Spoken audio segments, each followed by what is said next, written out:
If you were kicked out of Australia for some reason, where would you like to live? As our Petra, sorry, we were literally talking about it yesterday. Very, very, very, very important topic. That I guess I can now repeat. I am in Australia, and so Australia is currently doing a thing called what's it called? The youth social media ban or something? Is that the name for it? But basically, a lot of websites are going to be inaccessible for under 16, sorry. Which is probably going to have quite a big impact on my life and my income. So like stream stuff and sponsorship stuff, they're probably all going to be affected by it because unfortunately it's all messed up by that. And so unfortunately it could be like I've seen other content creators already say, hey, we're leaving. We've gone to the UK. Hey, we're going elsewhere. We're going to America or whatever, or New Zealand or Singapore, or it's just happened. Like everyone's already moving. Not everyone, but people are already announcing that, hey, we're leaving and we're going to go somewhere else. So yeah, UK has already announced that they're going to do the exact same thing. Same with America, or at least America has said they'll try to do it. Whether or not it'll happen, I don't know. But yeah. So it's gonna be... Yeah, it's also happening in Europe. It's just Australia is world first in this social media ban. The problem with the social media ban is that it's banning more than just social media. So YouTube is getting affected. Twitch is gone. Kick is gone. Social media is going. Places like Reddit is going. YouTube is going. So that will probably have an impact on my income, and it'll probably have an impact on stuff like sponsors and ads. Like ad revenue is probably the biggest thing that's going to get hit by it, because that's a lot of people who suddenly will not be able to be targeted for ads. So that sucks. And realistically, I don't know what I would do in terms of moving somewhere. Like, the safest option would just be to go to America and then just try and, I guess, or Canada, and just try and maintain my current work schedule. Easiest would be Japan, because Japan is basically the same time zone as me. I would assume New Zealand will probably follow suit in what Australia is doing. So I don't think there's any value necessarily going to New Zealand. Alternatively, Singapore.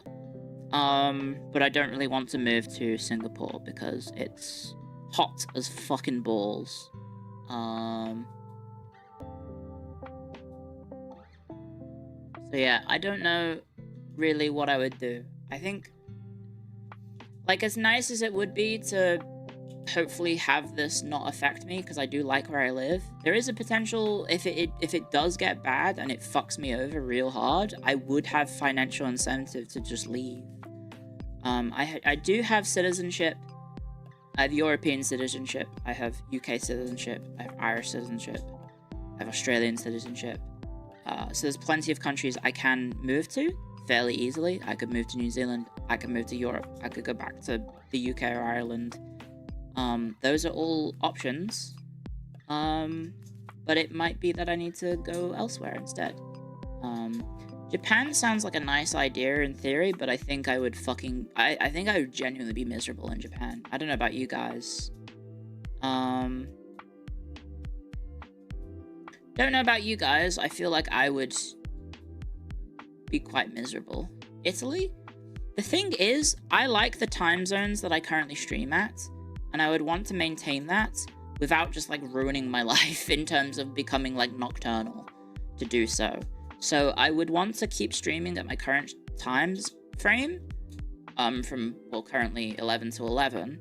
I like that. So I don't want to move somewhere too far away that's going to mess that up, right? Like, if I move to Japan, I think I'm 2 hours ahead of Japan? I think? So that would be 9 till 9 at the moment. That's fine.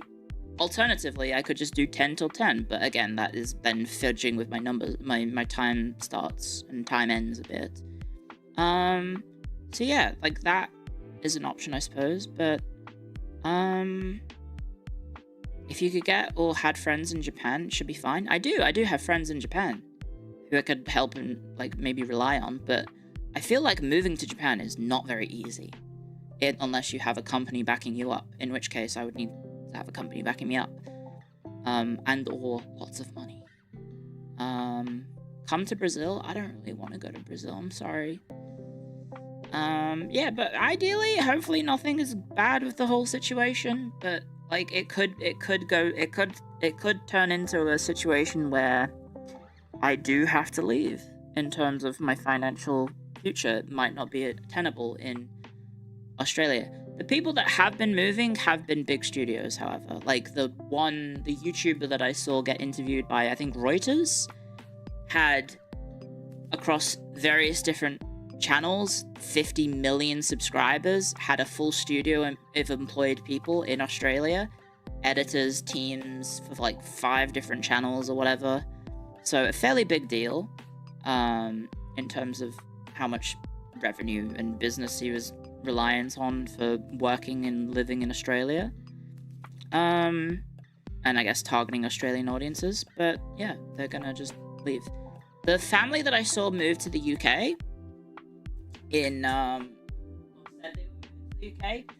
that they moved specifically there because the kid was one of the influencers. So with an under 16 ban, that child who has a career as a content creator / influencer on TikTok or whatever, or Instagram,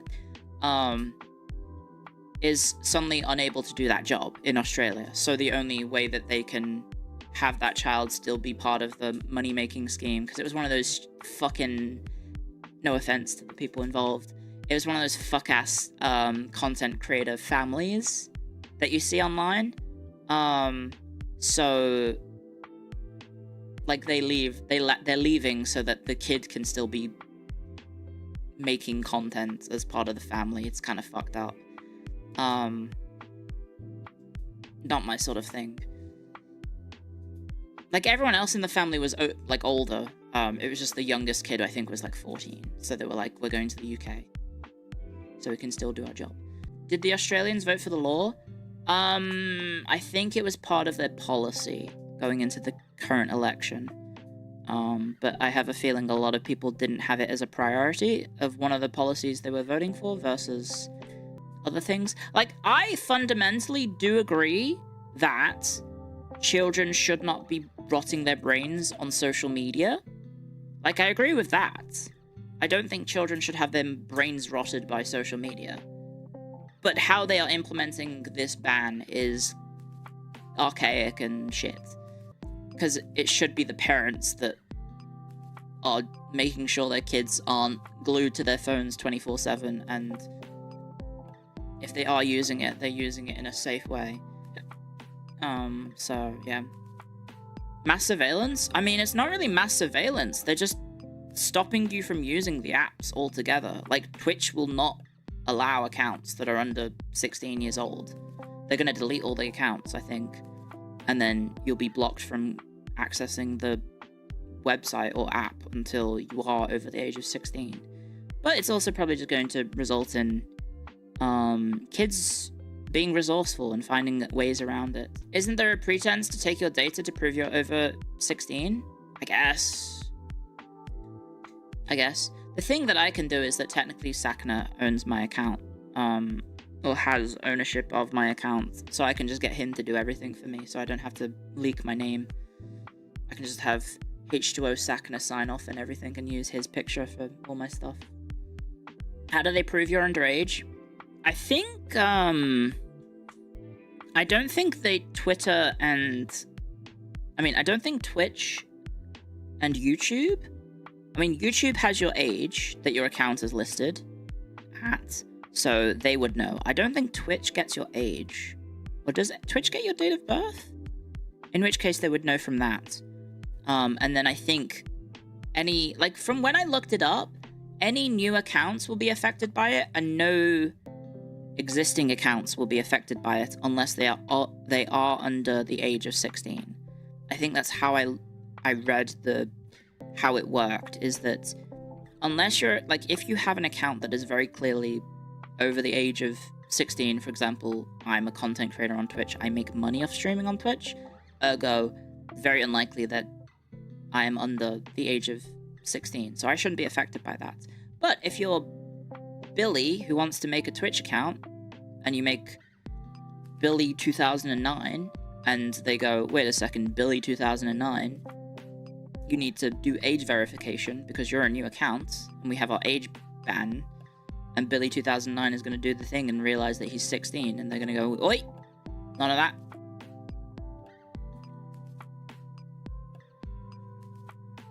I think the main thing for me is that it's going to impact me, is that it's going to make new accounts less likely to want to sign up for the website, I think is the main thing. If you have to start giving away your ID to those platforms, it's going to stop people from signing up, because people don't want to give that up, because, you know, they're sensible.